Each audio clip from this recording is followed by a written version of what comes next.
Hey crew, it's Adam. I'm a husband, a father, a pastor, a follower of Jesus who, just like you, is trying to learn what it looks like to fully live and follow Jesus in the middle of real life.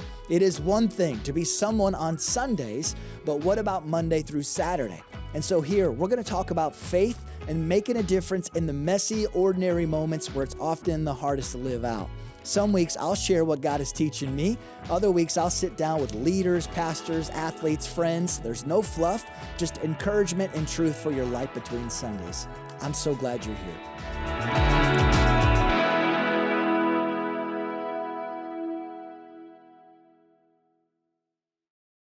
Well, hey crew, it's Adam. You're listening to Life Between Sundays. Woo-hoo! We're so excited you're here. Yeah, this is the second episode of Life Between Sundays. Yes. But overall, it is episode 330. Yeah, do we start over? Do you just start No, saying... we cannot okay. start over. So, okay, No, sorry. We're not starting over. I need to be encouraged. I'm like 330. Okay, we can keep doing this. We Okay, can keep doing 330. this. Yeah, but this is the second week, and it's been fun. I had a person pull me aside this last week and say, "Hey, I like the new rebrand. Let's go." And so good. that was really, really cool just to talk with them about why and whatever else. So, Yeah, it has I'm been really fun. excited. I just like the look of this more, too. I do, don't know. too. I was getting sick of the blue. I was getting sick of the blue too. The blue, you gotta go. So. And I usually do not like pictures of me whatsoever, but the cover pic. It's a great photo. I'm like, man, that's great. You really boosted his self-confidence. If you for zoom sure. out even further, I just look better and better and better. So Make you expect. there it is.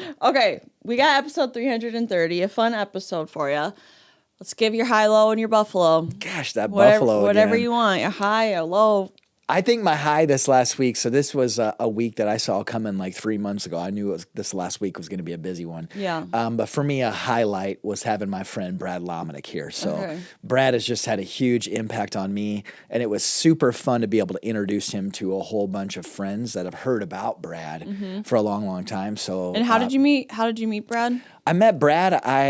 He used to put on a conference called Catalyst, and I just sent him an email, and he said, "Hey, you should come out and join me and volunteer at my conference." And so I did, and it began just a really, really close friendship. So somebody that I just respect so much. And Thursday night we had a crew night, which is this invite-only men's gathering, which is one of my favorite things. I've done it twice now, and it's way out of my comfort zone, but it's really fun to gather a group of friends very, very intentionally. I probably knew 90 of the 106 that were in attendance. Some of them you didn't even know. Yeah, there were, because a couple of people said, "Hey, can I invite this guy friend or this guy friend?" And I was like, "All right, I'll let him in." And it was just really, really cool. Probably my favorite thing of the night was seeing older men connecting with younger men, and vice versa. Yeah. There was one guy who I think he's in his mid 60s, and he said, "I don't really know why I'm coming to this."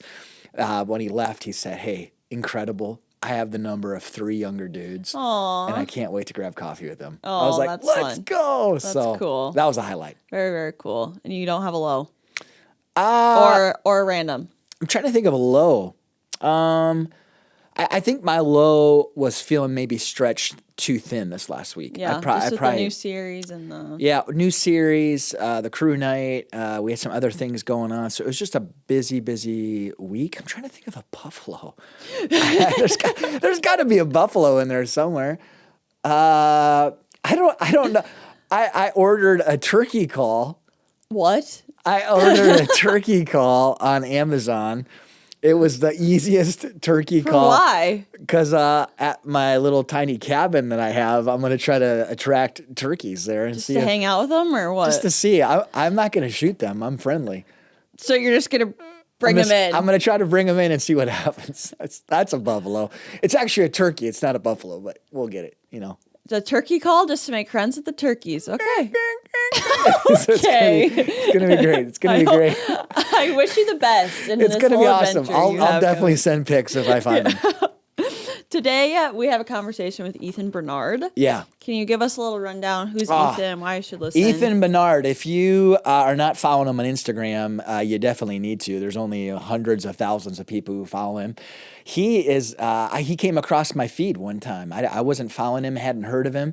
He's a guy who started on a weight loss journey at 660 pounds. And as of right now, today, I just checked earlier, he's at 440 pounds. So he's lost 200 and some pounds, which is just absolutely remarkable. Wow. And I think specifically as we start this new year, I did the interview a little while back, but I'm like, I want to push this into the new year, specifically as we're chasing goals and we're trying to do life change or trying to transform an area of our lives. Having someone like Ethan, what I love about Ethan, he shares the good, bad, and otherwise of the weight loss journey. You know, some weeks there's no weight loss, or some weeks he gains weight, and he's doing everything imaginable to try to lose it. So he's just a really inspiring person. So we talked about kind of motivation, like what keeps him motivated. He's tried to lose weight in the past and then gained it all back. And so we just talked about like what's maybe different this time. And so maybe it's weight loss for you, or maybe it's, I don't know, there's something else you're trying to make a change. I think this will be really, really encouraging. So go follow him on Instagram and then sit back and relax and enjoy this conversation. Is it going all right today? On paper, everything's going really well, but I've been struggling mentally a little bit. Yeah. I've heard you mention that online a little bit. I put 95% of my life online. Yeah. So if I'm feeling something, they're going to know it. Yeah. Can if you don't mind, can you share what does that look like for you, the struggling mentally part? My wife has been really open about her battle just with depression, and so it's something I don't know personally, but I know through her. Yeah, man. So like for me, it's like I have been just ruining myself, bro. Doing and it's not that bad, right? Like I'm probably over dramatizing it, but I've been going to the gym religiously. I've been eating in a crazy deficit. And I've been like, that stuff sucks. Yep. Like any movement at this size sucks. And eating less sucks. Like I don't care what people say about that. It sucks. That's basically what a journey like this is just being able to tolerate things that suck. Yeah. So I've been doing a lot of things that suck. And the scale's not moving, bro. Like not nearly as much as it should be. Yeah. And I get like, oh, Ethan, if you zoom out, look at how far you've come. That's cool. But this last 3 months, the scale has basically been on like a maintenance pattern when it should be on a downward trend. Yeah. And that in itself sucks. But what also sucks is that it actually in my mind, it validates some of the criticism that people have of like, oh, this guy's not losing weight. Because they're not wrong. Yeah. Hey, listen, I've used to be a full-time gaming creator. I've had tens of thousands of hateful comments thrown my way via the internet. I don't care about that. But when there's some validity to them, then it starts to actually hurt. Yeah. Yeah. Well, and even putting yourself out there, Ethan, about something so personal adds to it. And not to over spiritualize things, but the target gets bigger. For sure. Because of that, I know totally different. But me as a pastor, as my church is continuing to grow, and you write a book and you got a podcast, I feel the spiritual warfare infinitely greater. Oh, for sure, dude. I already feel that. Like I was hospitalized for 62 days in 2021. Ugh. It was rough. And the whole time, like I went through a scenario. I'm not going to talk too much about it because the hospital sucked and that whole part of my life sucked, right? But that whole scenario, the only thing that a lot of people were praying for me, man, like a lot. Like our support group was insane. But the main thing that my parents were praying for me about through that entire thing was destiny. Oh. Isn't that wild? Yeah.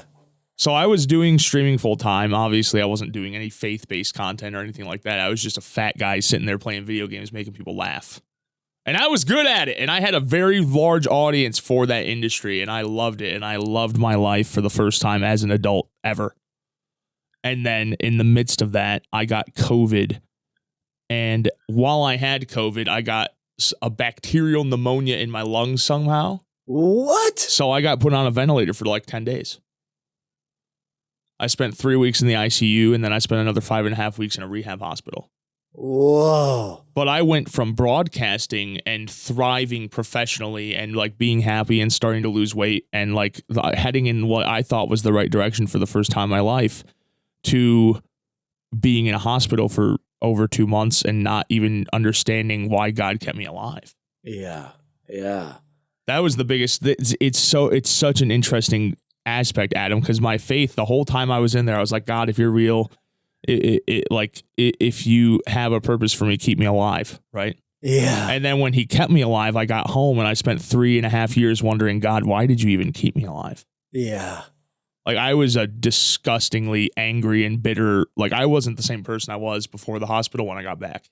Whoa. I had crazy stuff, man. I had like a stage 4 pressure wound. I had a nerve injury that affected the entire right side of my body.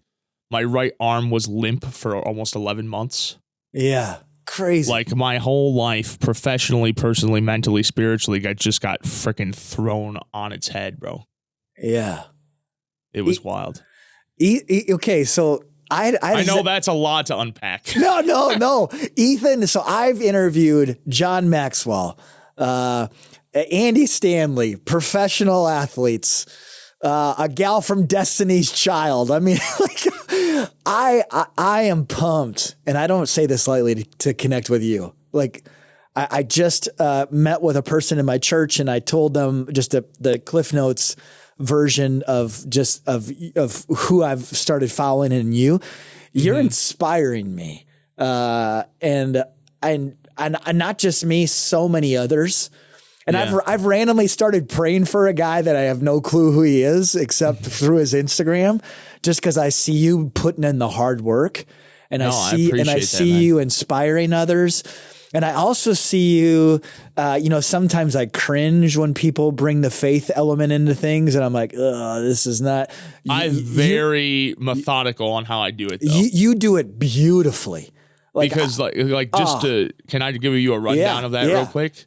So the thing is, I've had words over me about being like a prophet, being a pastor, being a teacher. I'm not interested in any of that. I don't like the actual religious part of Christianity. I despise it. Yeah. Because I think religion, I'm not going to go off on this. I'm just going to leave you with this statement and I'm just going to let it fly and I'm going to let people think about it what they will. But I think religion is the number one thing holding back this country from revival. Whoa. Moving on. I know that's deep. I'm just going to leave it, bro. People can think of it what they want. But so I've always been very strongly, I have a very strong foundation in my faith. It's very important to me. But it's very interesting, man. When I was creating gaming content, just to give you guys an idea of demographics, right? Yeah. 90% of my viewers were 18 to 24 and 93% of my viewers were male. Whoa. Now that I'm doing what I'm doing now, I have been recognized by children. I've been recognized by teenagers. I've been recognized by middle-aged people, and I've been recognized by old people.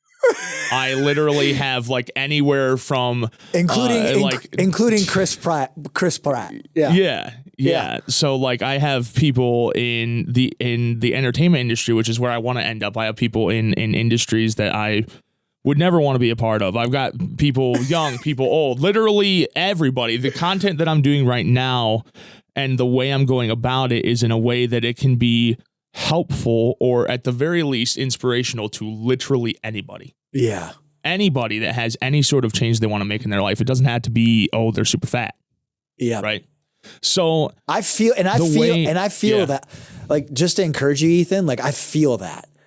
That's what's so cool is for you, it's a weight loss journey, but it's way more than that. But for me, you've mentioned that too, but it's so cool for me. I can have it be this goal in my life or this change in my life. And what I love about what you just even hinted at there, it's much more than losing weight. I mean, for you, it's not about losing. That's literally step one for me. Yeah. So good. So good. So tying back the faith into it then, right? I am creating content that can be viewed and enjoyed by so many people. Like I don't like tooting my own horn, brother, but I've had over 300 million views in the past 4 months. I started making these videos in May. It is currently September. So I started making these videos 3 months and 2.5 weeks ago. Okay. So let's stop there. So, what just on your health journey, and I know that's much more than weight. What was you shared about COVID? What was the point of, and I'm trying to tease out what's helpful even for other people. What was the breaking point for you of I've got to make change? Well, just for a background, I literally lost and gained back 100 pounds 3 times over the course of 3 years between the hospital and this year. Wow. So Okay. I got down to 550, gained it all back, got back down to 550, gained it all back, got back down to 550, gained it all back. Come to this January, 8 months ago, I was 624 pounds.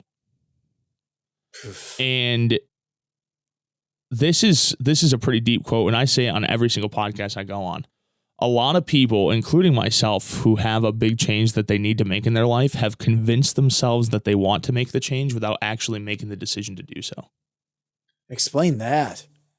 Because obviously I hadn't flipped the switch. Like I Yeah. had convinced myself that I wanted to do it, and I did it, and I lost 100 pounds, and then something bad happened, and I didn't have the mental strength, and I didn't have that decision made in a way that didn't allow myself to backslide. Yeah. 3 times. Yeah.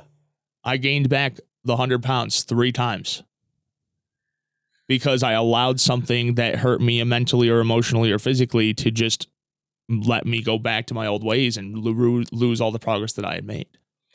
Okay, so Ethan, I'm wanting to make a deep change in my life, and it's a Mount Everest. Yeah. What would you tell me of how? What would you tell me to do? You have to figure out why you want to make it. And that why has to be powerful enough for you to actually make the decision and flip the switch and not just convince yourself that you have. So for you, what if you could put your why into a sentence? What would that be for you? Oh, because in January, I realized that if I fail this journey, I'm not just failing myself, I'm also failing my future wife and kids. Oh, That was it. yeah. That was literally just a thought that came to my mind. And as soon as that thought came to my mind, the switch flipped. Whoa. And it was done. Okay, So just for reference, I was 624 pounds when I made that realization. It is 8 months later, and I'm right around 495. Unreal. 130, about 130 pounds so far this year. Okay, so I got my why. 2 other practical things to make a change that you would say, like, and when I say consistency and self-discipline. Okay, break down the consistency part. Like, what does that look like? Well, the one of the things that's helped me enormously is, and this is more so for the weight specifically, right? Yep. And I think it can be applied to some other things, but taking the weekly average instead of focusing so much on the day-to-day, right? Because that was the biggest mistake I made with those daily weigh-ins, bro. Because with this journey, is particularly mine, you have to zoom out quite a ways to see the difference. Yeah. So focusing on the day-to-day, even calorie counting, as dumb as it sounds, right? If I have a 3,000 calorie day, oh my God, I ate too much. If I eat less the next day, I can very easily get that weekly average down to where it needs to be. It's good. So the consistency is huge, and the self-discipline is probably even more important. Self-discipline is probably more important than the consistency, the motivation, whatever combined. I know. So I got low self-discipline. Like, Yeah. You don't want it enough if you have low self-discipline. It's good. That's what it boils down to. You have to have a why that's strong enough for you to want it so badly that you allow yourself to develop that self-discipline, and you have the mental capacity to stop yourself from sliding back into your old ways. Away from those 2 things, what else, get practical? What else has been helpful? Like, is it the accountability of your audience? Is it like, what else has been helpful? Like, has there been things that have helped reinforce stuff? No, I mean, I think probably my friends and stuff, right? But like the accountability thing is neither here nor there, because at the end of the day, you can, it sounds so weird for me to say this because I don't do this, but it's not hard to just show people what you want them to see. Yeah. Right? So the audience, like, I really love and appreciate my audience, and I am just in such an unbelievably blessed position to be where I'm at. Yeah. But the accountability factor, it's there because they'll see what you weigh and stuff. Yep. But it's not hard. They don't see everything, right? Yes. Like, I share a lot. I share, like I said, 95% of my life is on the internet for literally anyone to see. Yep. That's just what it is. But if someone wanted to, it'd be pretty easy to just show only the good parts and then completely disregard the accountability factor from audiences. Yeah, that's good. I even mention your friends as like your actual friends. Mm-hmm. I have a very, very, very small inner circle. So I always have. Do they, just to kind of, again, I'm trying to ask to get helpful.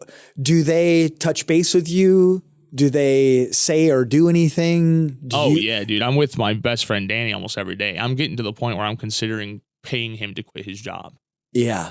Just so he can be here more. Yeah. Because he's already here 4+ days a week, like going to the gym and stuff. So I'm getting to the point where I'm just like, hey, here's what you're making now. I'll pay it to you. Stop going to work and just come over. You know? Oh man, I'm getting close. Where, like, what state and city, if you don't mind? Where are you? I'm in a very small town in West Michigan.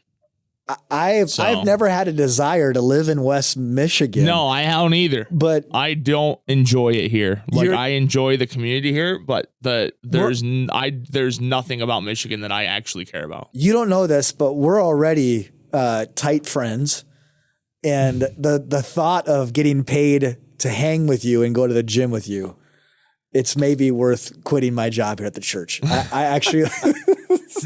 Well, that's the thing, man. Like, Danny is a very talented and a very competent welder, and he enjoys it.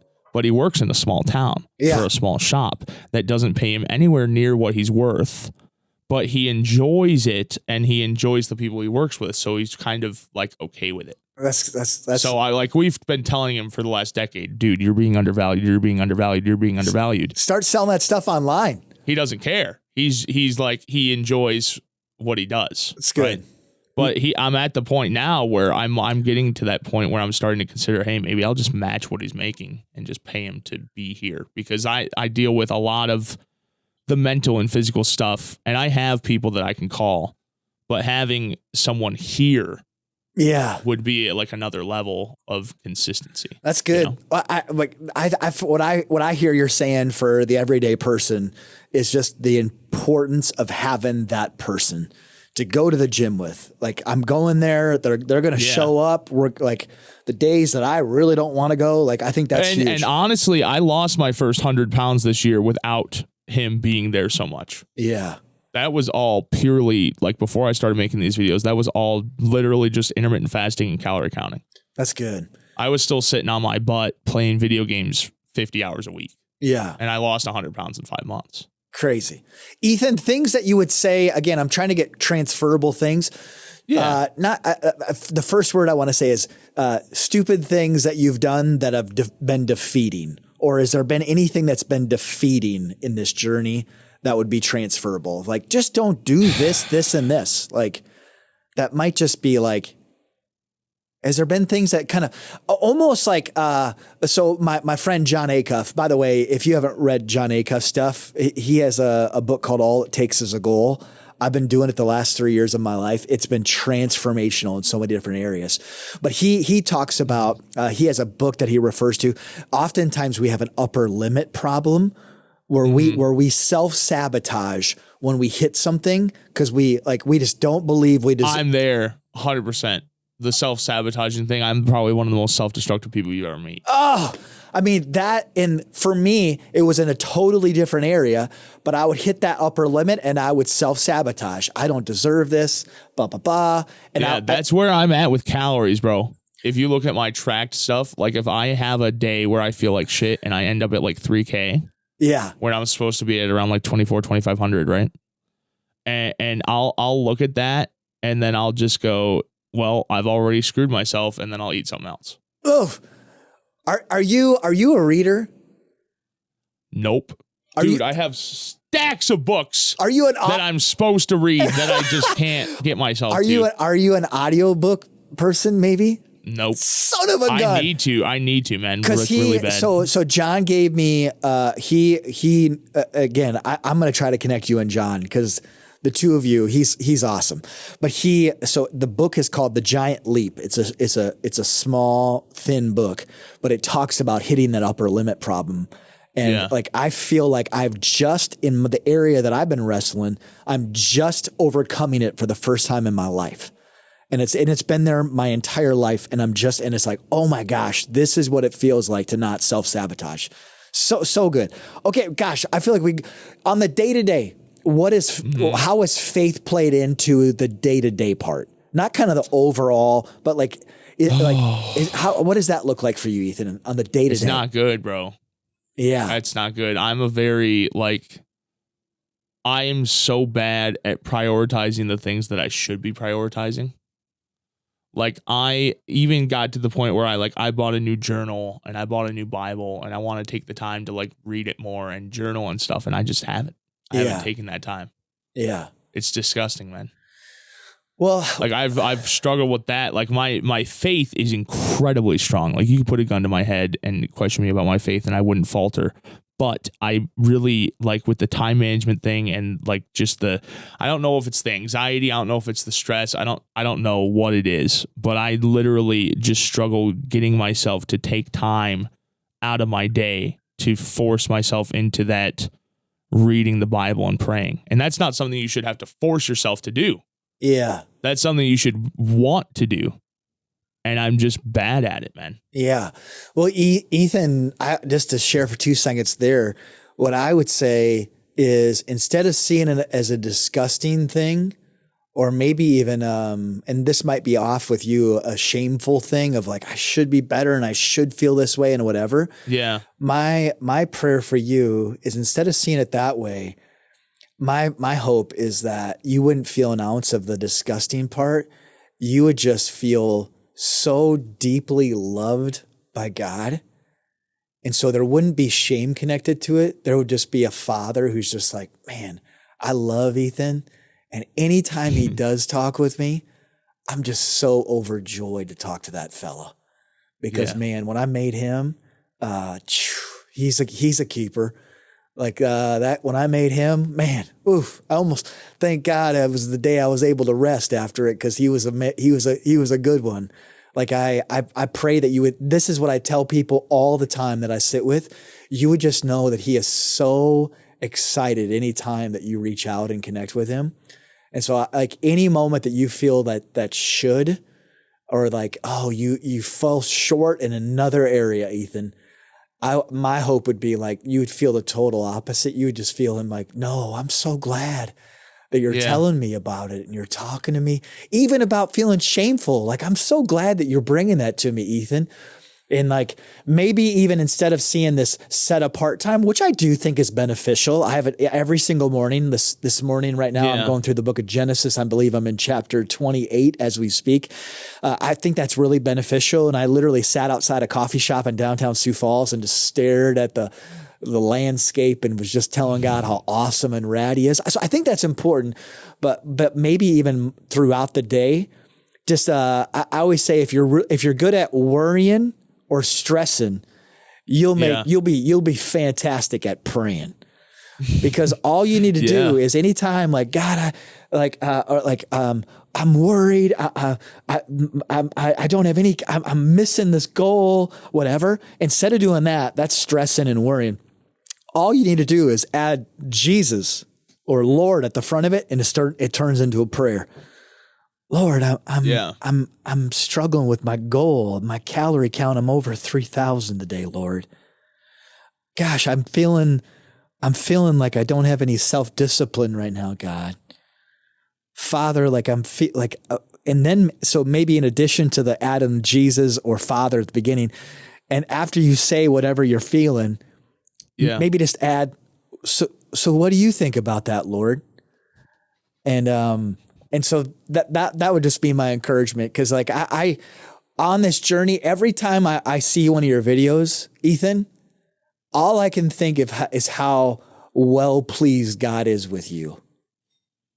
And not because you're doing the video or you had success that day or whatever, but like just a delightful human being that you are. And so, well, that's another thing about like the faith thing too, is like, I always try to give him the glory in it. Yeah. Right? Even without, quote unquote, and this is the best way to describe it, even without shoving like Jesus or scripture down people's throats. Yeah. You've been great at not doing that. Because that is what deters people. Yeah. So for someone to be able to look at what's been happening in my life, right, and see where I've come both on social media and in my journey to the best version of myself that I'm on. Yeah. And then for me to publicly attribute that to him without shoving Christianity down people's throats, maybe some people will connect the dots. Yeah. Right. Yeah. I have no doubt that has already happened and will continue to happen, because you display it in such a beautiful, winsome way of, hey, this is what's helping me. This is what my journey looks like, good, bad, and otherwise, instead of you being this perfect, polished, super Christian that has the right answer for everybody. Like, I just see you. Yeah. People always comment on my vocabulary. And it's like, yeah, you should go back to 2019 and see the type of stuff that I was saying while I was streaming. Yeah. Like, it's just so much better than it used to be, man. And it's obviously one of the many, many, many, many things that I have to work on. It's good. That's good. Before we go any further in today's episode, there's some awesome partners we'd like to thank to make life between Sundays possible. Adam, who's our partners for today? Yeah, our first partner is Generous Coffee. My friend Ben Higgins, you might know him from The Bachelor, is who started Generous.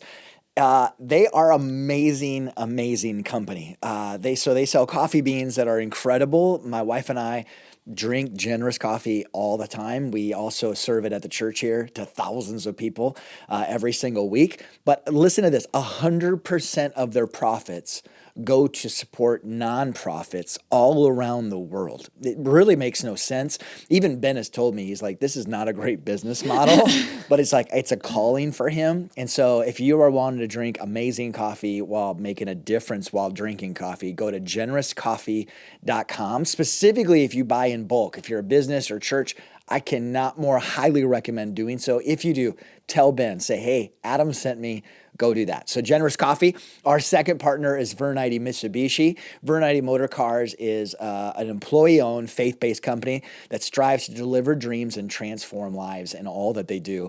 And I cannot say enough. This last week, my wife's Honda CR-V got a screw in her tire, and everything was covered. She texted Jared to ask the details, and he's like, just bring it in anytime. I mean, just remarkable service. If you're looking for an Outlander like I drive, or a CR-V like she drives, whether you're looking for an Acura, Ford, Honda, you name the make of vehicle, they're going to have it. No matter where you live, they'll ship it to you. Go visit verneide.com. Okay, so on this journey, Ethan, biggest surprises so far, and has there been anything that you've learned about yourself and or the Lord on just on this last part of the journey that you've been on since kind of making the hey, I'm going for it? Anything, any surprises or things you've learned about yourself? The social media stuff was crazy, man. Because I had some prior experience with that space, right? Like with the streaming and stuff, you know? What was your Instagram at the start of this?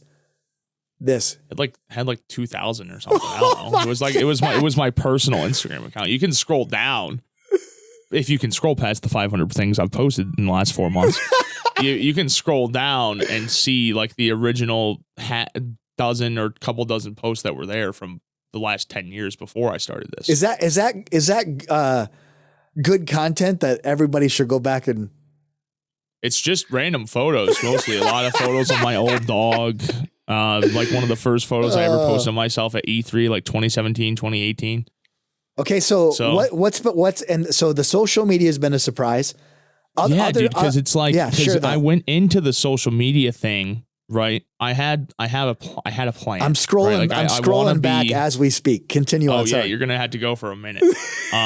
So like I had this plan, right? Like I've always wanted to own my own media company, have my own show, yada yada yada. I've always felt at home behind a camera, and I think that's very apparent in my videos, right? So I had this plan of, okay, if I'm gonna put myself through the physical aspect of this and do the fitness stuff and start walking and go to the gym, I might as well record it because I should have this journey documented. And I went into it with the mindset of, okay, it shouldn't matter how many views any of this gets right now, because once I post that before and after of a 6'5", 660-pound guy, the internet's going to go crazy. Yeah.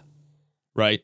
Like that before and after is my ticket to the exposure and the following that I need to do what I want to do professionally. Yep.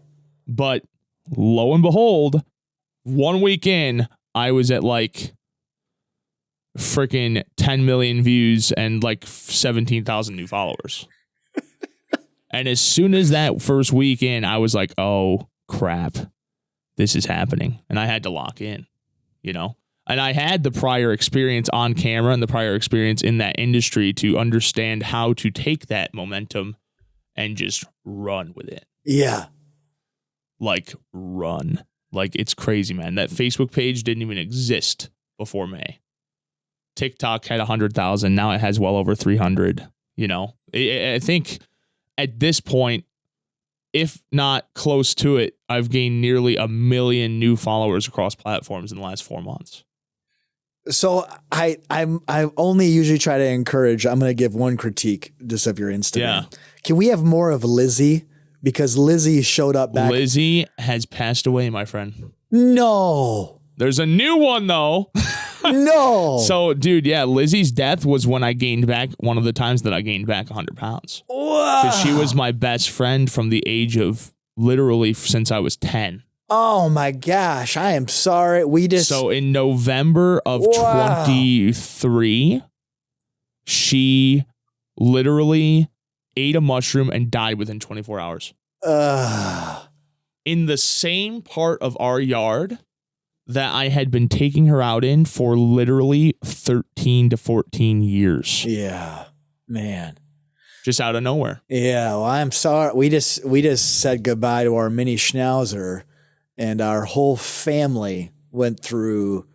It honestly was probably for my kids, one of the hardest things that they've walked through. My kids and my wife. I mean, it was one of the hardest things I've ever been through. So just really quick, you have a new dog though? Yep. Well, 1 year later, we got Maple. She's the same breed. So we need to see more. But she's in some of the videos. So it's funny because she is the same breed as Lizzie, but she's smaller.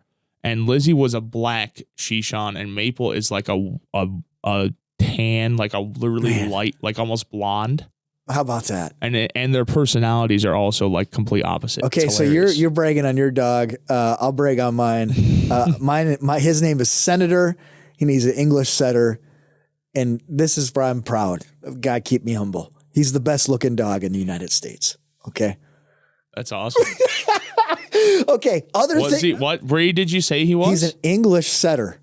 I don't think I've ever heard of that. I vicariously live through him because he gets all the compliments. And when people say like, beautiful dog, what I just do just for my own, I attribute it to me. I'm like, thank you. They're like, they're like, Senator gives me a look like, no, I think they were talking about me. And the person just gives me a dirty look like I'm an old man. Anything else that's been surprising about you, that you've learned about yourself, Ethan? Like, has there been anything that you've like learned about you or the Lord as well? But has there been anything that you're just like, this is something new? I'm kind of surprised at how much I hated myself. Whoa. Like, you got to realize, man, and this is really what the core of this journey is about. I hated myself, my body specifically, because people, when I say I hate myself, I don't hate who I am. I've always been very happy with who I am. The way I speak, my personality, my beliefs, I love that stuff. That's like who I am. Ugh. I've always been very secure in that aspect, but I've always hated my body. Yeah. Hated it. Like, to the point where I hated myself so much as a teenager, I literally didn't even think it was worth taking care of myself. Yeah. So for a decade, I had horrible hygiene. I didn't take care of myself at all. And obviously I ballooned up to 600 plus pounds. Yeah. Because I literally couldn't care less whether I lived or died. Because I cared about my body that little. What's changed? So this, yeah. I was going to say, this journey is not just losing the weight. It's also dealing with the negative repercussions and fixing all of these issues and reframing how I view myself and reframing how I take care of myself. And I'm learning so much because it is just infinitely more than just losing the weight. Yeah. Like, honestly, I don't talk about this much at all. I'm literally just as, if not more, insecure about my teeth than I am my weight. Whoa. And I don't talk about it because I don't want to hear comments about it. Yeah. You know? Yeah. Yeah. So, because between drinking coffee and not brushing my teeth as often as I should have, my teeth are disgusting, dude. Yeah. And that's just a big insecurity that I've always had. So, like, that's just another one of those little things. Like, that there's just so much more than just getting the scale down that I have to do to correct all these issues and heal from that decade. Yeah. You said something recently. You said, like, you're like, people, correct me on this. People were trying to tell you, like, just be happy with where you are and whatever. Oh, yeah. And you're like, dude, no, I don't want to be here. It's not. That's one of my biggest pet peeves about this entire thing. Well, Ethan, because it's so annoying, dude. Well, because that's a little bit different than kind of what our world says. Our world is like, no, be happy where you are. And yet so to clarify, as Christians, we should be content in all situations, like kind of a holy contentment. Like, yeah, see, listen, man, I might not be a good Christian then, because I disagree with that. I disagree with the contentment. I think I think that contentment is easily leads to complacency. So good. Well, and just to split, I actually, Ethan, I probably like contentment, like, as far as like what that means is I'm at peace with God and I'm at peace with who I am today, and then I have breath in my lungs. I think that I can agree with. So that 100%. Is contentment. But what contentment isn't is I'm just going to stay right where I am, and I'm like, I'm miserable, but I'm not going to change anything. No. Yeah. And I think this is why I don't discuss body positivity very often, because it's a slippery slope. The whole thing is a slippery slope.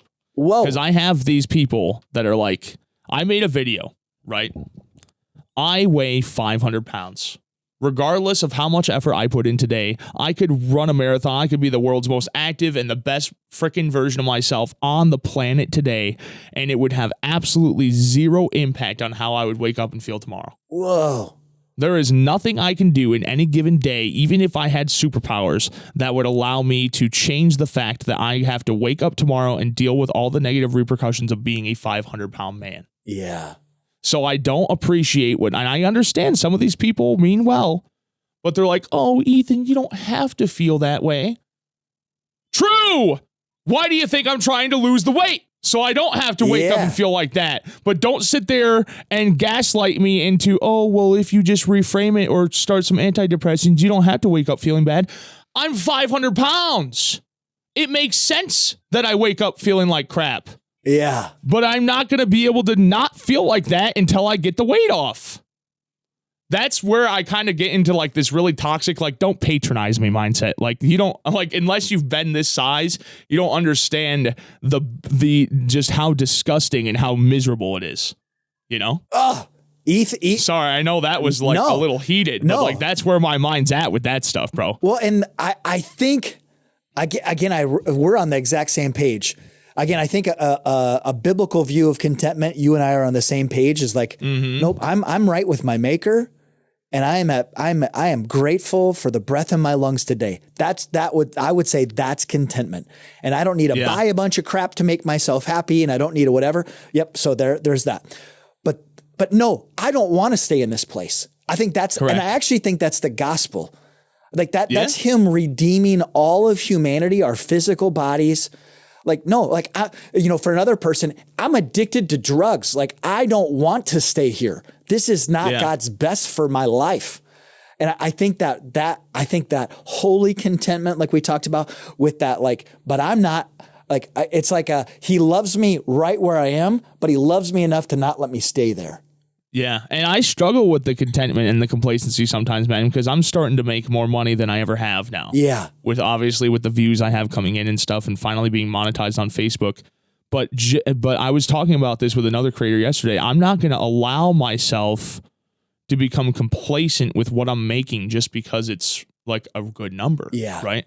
Like, I'm not going to allow myself to stop that burning that I have to grow this into something much bigger and much better. Oh. Even though, like, as a Christian or whatever, like, you should be content making this much money. I understand that. I could live pretty comfortably with what I'm making now, and I could stop putting in more effort, and I could just keep doing what I'm doing. But that doesn't change the fact that, like, I want to build that media empire someday. I want to provide and make sure that my wife and kids have nothing to worry about financially ever in their entire lives when I get to the point of getting married and starting a family. Like, there's these goals that are above and beyond what would be, like, considered living comfortably that I attain to reach. So I struggle with that sometimes of, like, oh, you should be content, like, with this. And I am. I'm very proud of where I've gotten. I'm very happy with what I'm currently doing, but that I don't want to allow that to stop myself from wanting to go further, because I know that I'm capable of going way further. That's so good. And only thing I would add into that, only thing I would add to that is the motive of it. If the motive is just more money, as a Jesus follower, God would be like, that's not a very good motive. But if you're like my friend Jim, he's like, no, I want to make more money so I can help more people. I want to make more money, so I can. I'm able to. I want to do what I'm doing right now on blast. Yes, there it is. There it is. Production company, big media productions, like, do what I'm doing right now and put a media presence behind it so hard that people can't ignore it. Ethan, we're going everywhere. Last question. On tough days, and we started out by you saying the number's not changing. What do you do to wake up the next day and pursue your goal? On the tough days, the scale is not moving. It hasn't moved in 7 years, let's say. Yeah. What? And again, I'm trying to apply it to my life and others. What gets you out of bed and gets you back going again? Well, there's a couple things, right? Like, I have a really hard time focusing on the positive, which is stupid because I have so much positive right in front of me. Like, I understand the incredibly, unbelievably blessed position that God has put me in. Also, I always have to just take a look at where I was, right? That's the biggest thing. Boom. Is just zooming out and taking a look at where I was when I started, before I started, whatever, even a few months ago, right? Like, just zooming out and looking at where you were can help a lot when you're not feeling it right now. That's good. Ethan, if you're all right, do you care if I pray? I usually don't. No, I would appreciate it. I usually don't pray at the end of an episode, but for whatever reason, and before I do, just thanks again for being you. I mean that. Just thanks for your encouraging a Yahoo in Sioux Falls, South Dakota. Every time I see your videos, no joke. Yeah, and I appreciate that, man, because, like, at the end of the day, that's what hurts so bad about not making the progress and seeing those comments. It's because when I started this, yes, I did want to grow, right? Like, I'm not going to hide that. I'm not going to lie about it. I do want to grow on social media. I want to do media for a living. But a big reason why I started documenting this journey and I started showing everything, not just the high points, is because I knew it would help people. That's good. Showing the lows and the highs helps a lot more people than the people who share their journeys and only share the high points. That's good. That's good. That's good. That's it. Let's pray. Lord, I'm just so thankful for this time and that you allowed me the opportunity to connect with Ethan face to face. Man, he's just been such an encouraging spirit to me. And I just have no doubt that he has encouraged thousands upon thousands upon thousands. I first just want to pray for him just as a man made in your image, that any ounce of disgust or shame that he feels of not praying enough or whatever, Lord, that you would just overwhelm him in those moments of just like, gosh, he's just so loved. And you just get so excited when he reaches out to you. And it would be that is what would propel him to talk more with you, to get more in your word, whatever else, Lord. No shame. It would just be total. It's your kindness that draws us to you, which is what's so awesome. I pray protection over Ethan from himself and his own thoughts.